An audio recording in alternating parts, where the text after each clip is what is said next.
Сәлем, Мопфест қатысушылары. Біздің фестиваль қош келдіңіздер. Бізден осы бір-екі күн болды, Телеграмға барлық сұрақтардың барлығын біз оқып шықтық, қарап шықтық. Енді осының бәріне сіздерге бүгін жауап беретін боламыз. Негізінен сайтта негізгі ақпараттар берілген, және оған біз осы видео арқылы сіздерге толыққанды ақпарат береміз деп ойлаймыз.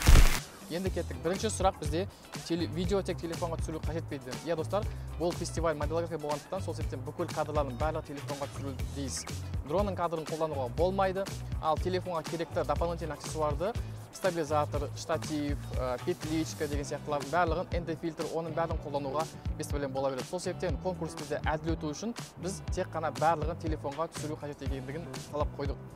Одан бөлек монтажда толыққанда телефонда жасалуы қажет. Оның ішіндегі бояу, тексті қою, видеоны кесіп қою, музыканы қою, барлығы телефонда болу керек. Егер де сіз топ 100-ге кіретін болсаңыз, біз сізден именно сол телефонда жасалынған галерея ретінде сізден исходный файлдарды және телефонда жасалған монтажын скрин сұрайтын боламыз. Екінші сұрақ, видео форматы қандай болу керек, ұзақтығы қандай болу керек? Видеоның форматы 9:16, яғни ол тігінен кәдімгі біздің стористің форматы сияқты вертикальный формат болу керек. Немесе 1080-де 1920 деген фиксим істейтін болсақ солай болады. Ребят, тағы да бір қайталаймын, видеоның форматы тігінен вертикальный кәдімгі стористің форматында болу керек. Одан кейін видеоның ұзақтығы 1 минуттан 3 минутқа дейінгі бола береді. Енді қазір көптеген сұрақтар келіп жатыр. Reels бізде 1 минутқа дейін қабылдайды деген сияқты. Достар, байқасаңыздар, Instagramда қазір публикация ретінде салсаңыздар, олар автомат түрде сізге Reelsқа шығады. Так что публикация, Reels ол екеуі бізде бірдей. Үшінші сұрақ, қандай тақырыптан түсіреміз? Біздің сайтта көрсетілген бізде 3 тақырып бар. Ол біріншісі туризм, екіншісі салт дәстүр мен мәдениет, және үшіншісі адамдар. Туризмде сіздер неважно там ауылда тұрасыздар ма, бір пустыняда тұрасыздар ма, қырда тұрасыздар ма, тауда тұрасыздар ма, без разницы, ребята, туризмға кез келген біздің Қазақстан табиғат жата береді. Оның ішінде біздің әртүрлі қалаларда Алматы, Шымкент, Түркістан сияқты, немесе Астана, Ақтау, Атырау, барлық жерде бізде осы үлкен зданиялар бар. Оның барлығы тоже туризмға жатады. Түсінікті ғой? Келесі, екінші тақырыбымыз бізде мәдениет пен салт дәстүр. Енді мен бағана Телеграмда оқып шықтым. Кейбір адамдар ойлап жатыр, бір көкпарды біз күтуіміз керек па болған, немесе бір беташардың болған күтуіміз керек па деген сияқты салт дәстүрлер бар, иә. Достар, ондай емес. Любой кез келген ең бастысы сіздің кадрыңызда бір қазақша киген әдемі қыз, немесе қазақша киініп алған салт дәстүріміздің кадрлары бар, қымыз, қымыран, жылқы. Міне осының бәрі қандай салт дәстүрлік біздің негіз салтымызда бар, соның бәрі кадрда болса болды. Неважно, даже ол жаңа қазақша көйлек немесе қазақша киім киген қазақ жігітімізді даже Алматының ортасына келіп қалаң ортада түсірсеңіз де ол да бізге салт дәстүрге жатады. Так что ешқандай бізде шектеу жоқ. Ең бастысы біздің мәдениетіміз, салт дәстүріміздің бірек элементтері кадрларыңызда, видеоларыңызда болса болды, жеткілікті. Енді үшіншісі бізде адамдар. Енді адамдар ол сіздің өзіңіз, семьяңыз, отбасыңыз, достарыңыз, мектепте оқысаңыз, класстастарыңыз, студенттік өмір, главное сіздің кадрыңызда адамдар болса болды. Неважно ол ауылда бола ма, қалада бола ма, мектепте түсіресіз ба, немесе универде түсіресіз ба, жұмыста түсіресіз ба, ең бастысы сіздің кадрыңызда адамдар болу керек. Адамдар әйтеуір бір іс-әрекет болу керек. Және сол видеода сізде бір сюжетный линия болу керек. Андай бір нарезкалар емес, 1 секундтық, 2 секундтық музыканы бере сал, а именно бір қандай да бір сюжетный линия. Яғни какой-то бір адам таңертең тұрды, оянды, бет-қолын жуды, кафеге барды, кофесін ішті, ноутбукта жұмыс істеді, немесе жұмысында бір проблемалар болады, соны көрсету. Яғни сіздің кадрыңызда адамдар болса болды, жеткілікті.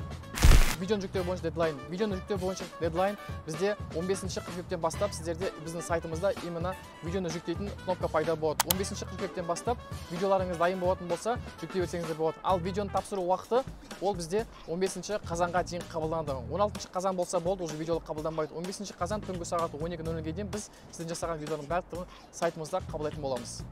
Одан кейін видеоны жүктейтін кезде сіздер міндетті түрде өздеріңіз видеоңызды файл ретінде емес, ал именно өздеріңіздің жеке Instagram парақшаға жаңағыдай пост немесе Reels қылып саласыздар. Бізде төменде мына жерде көрсетілген хэштег бойынша толыққанды сол жерге жазып шығасыздар. Mopfest KZ, дара қоры, Қазақстан деген сияқты хэштегтерді қоясыздар. Және соны ссылкасын көшіріп алып, біздің сайтқа өтіп, видеоны жүктеу деген кнопка пайда болғаннан кейін, сол жерде уже сол именно Reels немесе посттың Instagramдағы ссылкасын алып жүктейсіздер.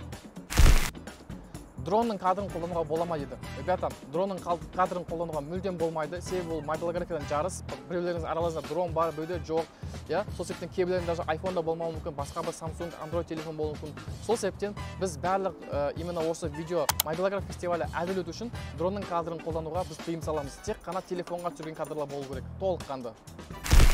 Так, келесі сұрақ, маған мынандай сұрақ кетті. Мен басқа елде тұрамын, фестивальға қатыса аламын ба дейді. Жоқ, фестиваль қатысу үшін сіз міндетті түрде Қазақстанда болуыңыз керек. Егер де андай болуы мүмкін, Польшада, Прагада немесе Қытайда тұратын адамдарымыз осы жақтағы бір адамға түсірткізіп қойып, өздеріне жіберткізіп монтаждайтын болса, біз оны бірден біліп қоятын боламыз, уже оны байқайтын боламыз. Ондай болмайды. Сіз фестивальге қатысу үшін міндетті түрде Қазақстан территориясында болуыңыз керек.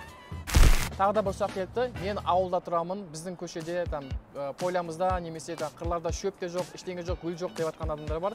Егер де сіздер дәл осында жерде тұратын болсаңыз, онда уайымдамаңыз, сіз жаңағындай үшінші тақырып, адамдар тақырыбын таңдасаңыз болады. Сол жерде сол өзіңіздің үйіңіздегі, есік алдыңыздағы немесе мектептегі болып жатқан көшелерді түсірсеңіздер болады. Онда ешқандай проблема жоқ. Проблема тек қана біздің креативімізде. Егер де креативтеріңізді оятқыңыз келетін болса, кәдімгідей бізде осы сайттың төмен жағында сіздерге арнап тегін сабақтар қойғанбыз. Одан бөлек YouTube-тың қарасаңыздар, YouTube-та креативті ояту бойынша өте көп ақпараттар бар. Главное, сіздердің ізденістеріңіз, талпыныстарыңыз, еңбектеріңізді барлығымыз бағалайтын боламыз. Келесі біздегі соңғы сұрақтарымыздың бірі, мен мобилографияны енді естіп тұрмын. Мобилография деген не екенін әлі білмеймін. Башқа телефонмен әлі түсіріп кадр көрген емеспін деген сияқты сұрақтар бар. Ребята, уайымдамаңыздар. Сіздерге арнап біз сайтта төмен жағында сіздерге арнап 4 мобилографиядан базовый білімдерін салып қойдық. Соның базовый білімдерді сіздер барлығы тегін сіздер үшін дайындап қойдық. Соны көріп сіздер уже мобилографияның алғашқы базовый білімдерімен ақ уже сіздер әдемі видео түсіре аласыздар. Кез келген музыка қолдана аламыз ба дейді. Ребята, любой музыка болады, ешқандай шектеуі жоқ. Қазақтың музыкасы, ағылшын музыкасы, Қытайдың музыкасы без разницы, ребята. Кез келген музыканы сіздер қолдана аласыздар. Және ол музыка сіздер просто авторский правода YouTube-та салатын болсаңыздар, кейін конференциядан кейін өздеріңіз просто блокқа қоймайтын болса болды. Так что ешқандай музыка шектеуі жоқ, өздеріңіздің қалағандарыңызша, өздеріңіз видеоның форматына сәйкес, стиліне сәйкес, тақырыбына сәйкес кез келген музыканы қолдана аласыздар. Ал достар, енді мен сіздерге осы телеграмға, группаға, чатқа келген барлық сұраққа жауап бердім деп ойлаймын. Одан басқа тағы да басқа сұрақтарыңыз бар болатын болса, уайымдамай қоя беріңіздер. Барлығын өзім жеке қадағалап, барлығына по очереди толыққанды уақыт келгенше жауап беретін боламын. Ендеше барлығына сәттілік, Мопфестке қош келдіңіздер.